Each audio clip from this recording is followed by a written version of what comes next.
जी ने कहा था यह ऐसा ही चलेगा, लेकिन जब परिणाम घोषित होगा तो उस समय बड़े बड़े आचार्यों ने ये लिखा है, धीर संघन के द्वारा उच्च ज्ञान को प्राप्त होने के द्वारा जो उस काल में, चतुर्थ काल में जो व्यक्ति कर्म की निर्जरा करता है, आज पंचम काल में हीन संगन के साथ, बुद्धि का तो कोई पथियार नहीं है, बिगड़ी हुई बुद्धि है, कोई यहाँ पर प्रोत्साहन नहीं है, यहाँ पर और बड़े बड़े संत भी नहीं हैं, फिर भी इस हीन काल में भी हीन संगन के साथ और अपनी विशुद्धि कमज़ोर होते हुए भी जो व्यक्ति नग्नत्व को स्वीकार करके, दिगंबरत्व को स्वीकार करके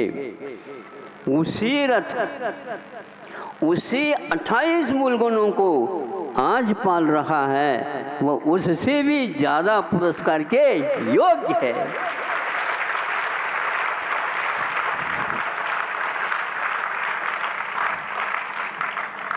ताली बजाने का अर्थ ये नहीं है, उन आचार्यों ने ये कहा है कि ये वस्तु स्थिति है, क्योंकि जीव तो अनादिकाल से वही है, संस्कार मोह के ही है, जिन्हें दिव्य ज्ञान मिलने के उपरांत, रत्नत्रय मिलने के उपरांत वो आगे बढ़ रहे हैं तो कोई बाधा नहीं, किंतु जिनके लिए घटिया सब कुछ है और फिर भी घाट को पार करने के लिए तैयार होते हैं।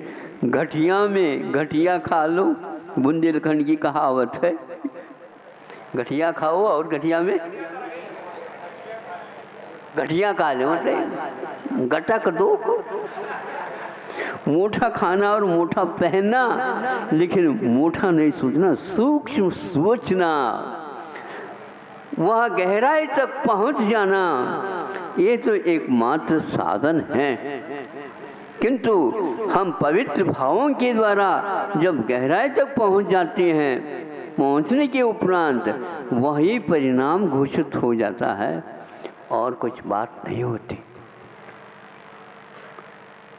एक बार भाव आया, तब हमने इनको तुलनात्मक रूप देख करके सोचा, कवियों के लिए चुनौती हो सकती है, महाकवियों के लिए चुनाव भी हो सकता है।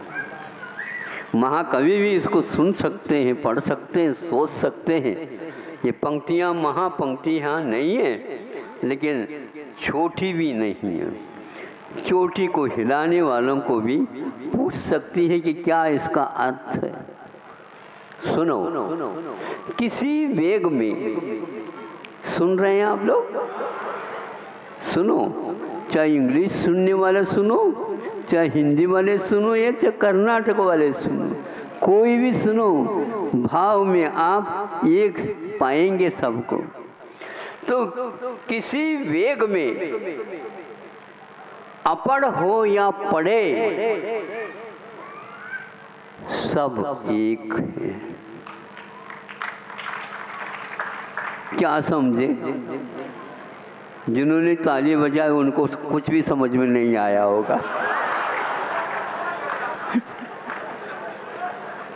वो ये देख रहे थे दूसरा ताली बजाता है क्या नहीं, रुक गए तो वो भी रुक गए। क्या अर्थ है ये? सब एक है। इसमें ये कहा गया है कि चाहे पढ़े लिखे हो चाहे अपढ़ हो, सब एक है। चाहे फेल हुआ हो या उत्तीर्ण हो गया हो, सब एक है। कोरे पन्ने को भी कोई नहीं देख सकता, वह भी एक है। और पढ़ा लिखा है तो उसको लिख भी रहा है, वह भी एक है। पक्का शेर हो गया हो। किंतु पहले की पंक्ति को पढ़ो, किसी वेग में, वेग कई प्रकार के हुआ करते हैं, चाहे संवेग हो चाहे निर्वेग हो। जो संवेग में वैराग्यशील है, संसार से भयभीत है, वह हो।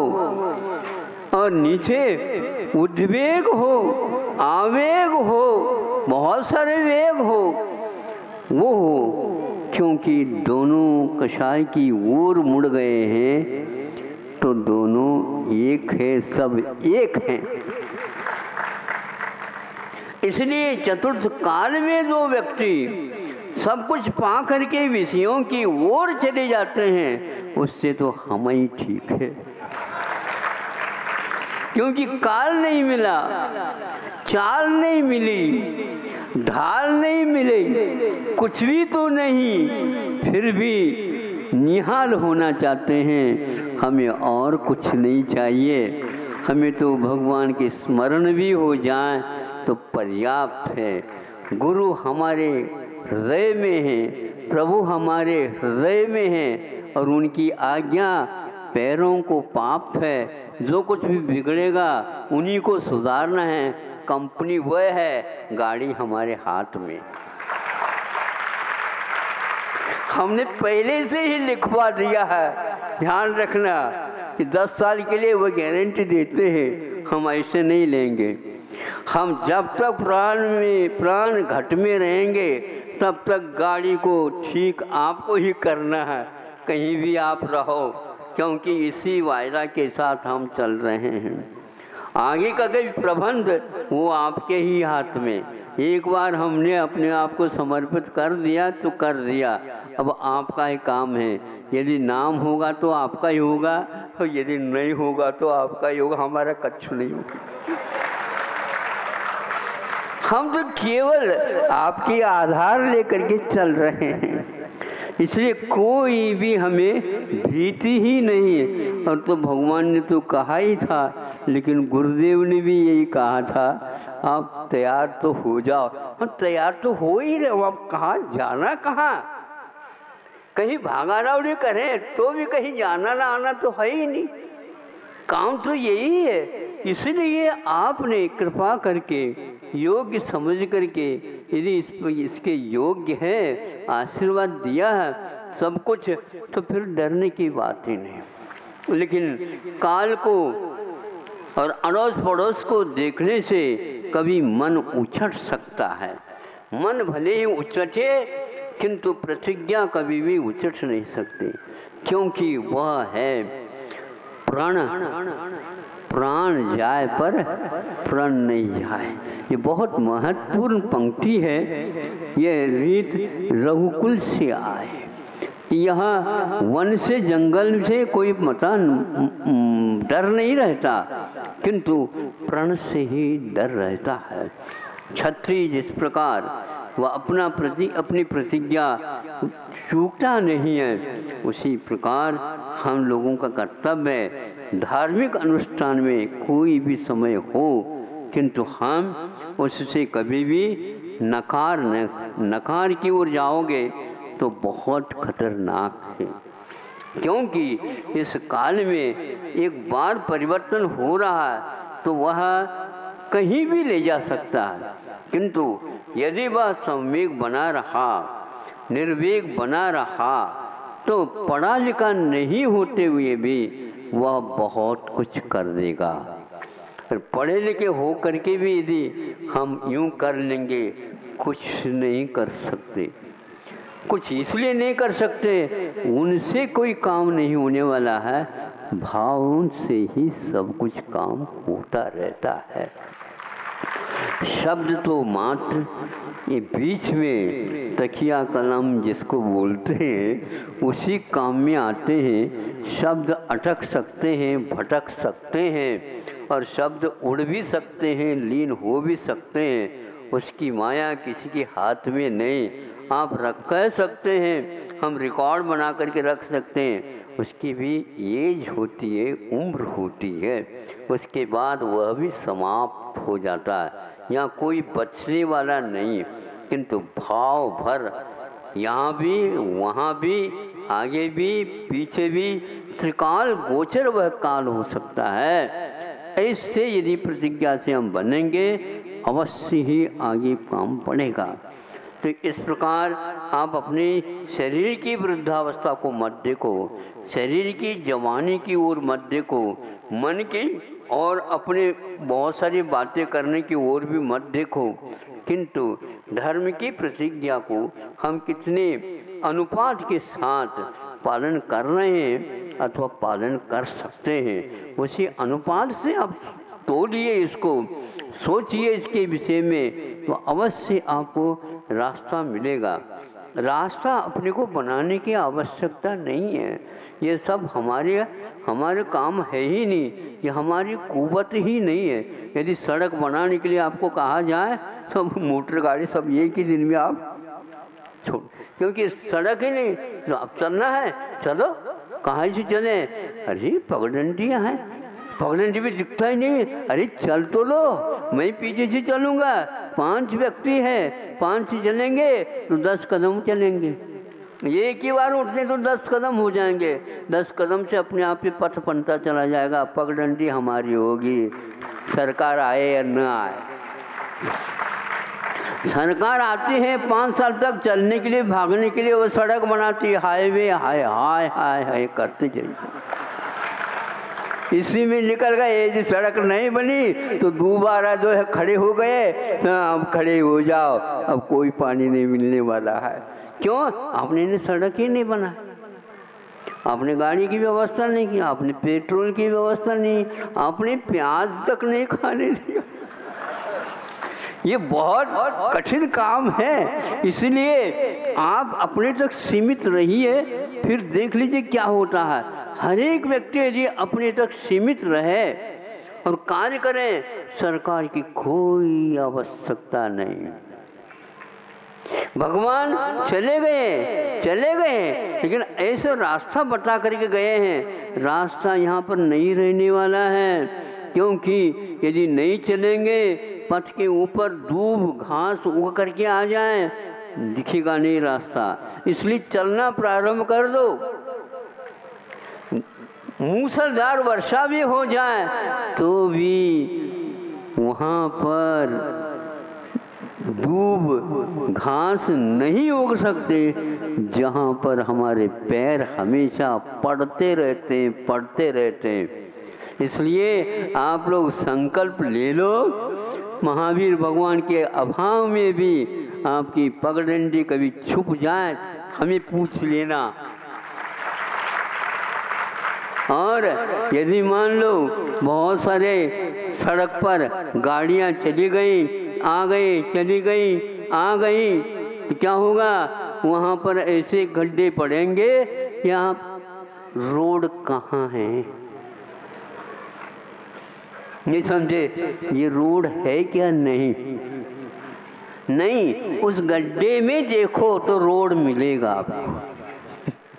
नहीं समझे? ऊपर जो आया है वो नीचे से ऊपर आया है, ये रोड तो है। अब वो प्रतीक्षा है उसको, पंचवार्षिक योजना जब बनेगी तो पुनः उसमें रेत और जो कुछ भी हो डाला जाएगा। तो यदि गाड़ियाँ ज़्यादा चलेंगी, वेट ज़्यादा होगी, तो फिर तो इसी प्रकार नौबत आएगी। और यदि मान लो वहाँ दोनों के बॉर्डर पर आ जाए, सीमा रेखा पर, इधर भी 2-3 किलोमीटर और इधर भी 2-3 किलोमीटर, कि हमें कोई आवश्यकता नहीं। प्राय करके जहाँ महाराष्ट्र समाप्त हो जाता है, जहाँ पर मध्य प्रदेश में चालू हो जाता है, मैं कैसे क्यों बनाऊँ, वो कैसे मैं कैसे बनाऊँ, दोनों नहीं बनाते हैं। जो चलने वाले होते पैदल चलने वाले, ये दोनों प्रांत बहुत गरीब है। ये निर्णय लेंगे क्योंकि ये दशा है। आप सोचो ना, इसीलिए मैं कहता हूँ पगडंडी बहुत भली है। कैसे भली है? अरे एक्सीडेंट ही नहीं होते, कभी भी भयानक घटना ही घटती नहीं। और पगडंडी में कभी भी पगडंडी छुप गई, वो हो गई, ये हो गई, भटक गए, ऐसा कुछ ही नहीं। चलने वाले रात में भी चल जाते हैं और लटकत। एक बार पूछा था कि भैया रास्ता इधर से कच्चा? हाँ महाराज, कितने हैं? आधे कोस, 1.5 कोस, 1.5 भी है और 1 कोस भी है, मतलब कितना हो गया? 2.5।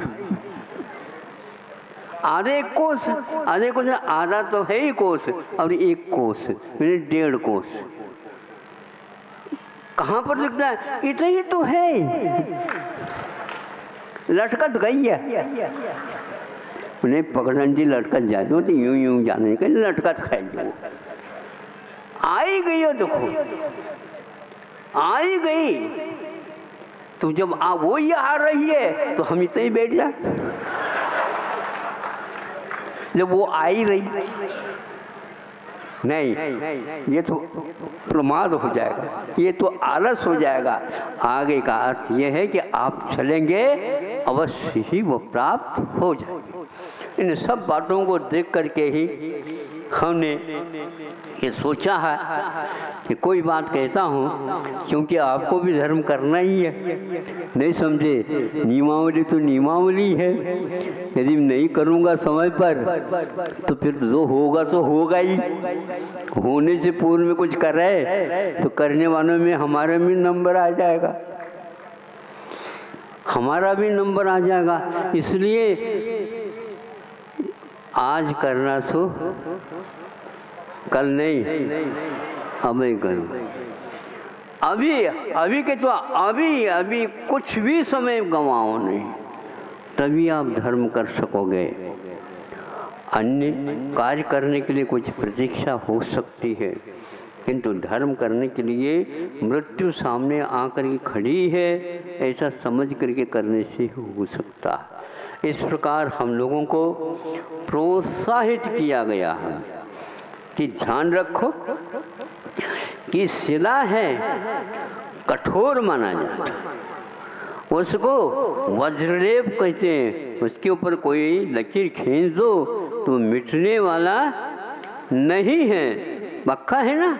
बिल्कुल कहा ही गया भैया, ये लकीर लिखी हुई है, किसी भी प्रकार से टांकी की उकीर और टांकी के द्वारा उकीरी जाती है, ये कभी मिट नहीं सकते, जितने भी वर्षा भी हो जाए। सुन रहे हैं आप? हाँ, उसको मिटाना चाहते हो क्या? एक बहुत मुलायम चीज, बहुत मुलायम, एक तरफ तो कठोरी मलती है और एक तो मुलायम चंद जी है। ये समझे? कठोर मल तो वो कठोर रहेंगे, मुलायम चंद तो बहुत मुलायम रहेंगे। लेकिन ये ध्यान रखना, कठोरी मल को भी मुलायम चंद पछाड़ सकते।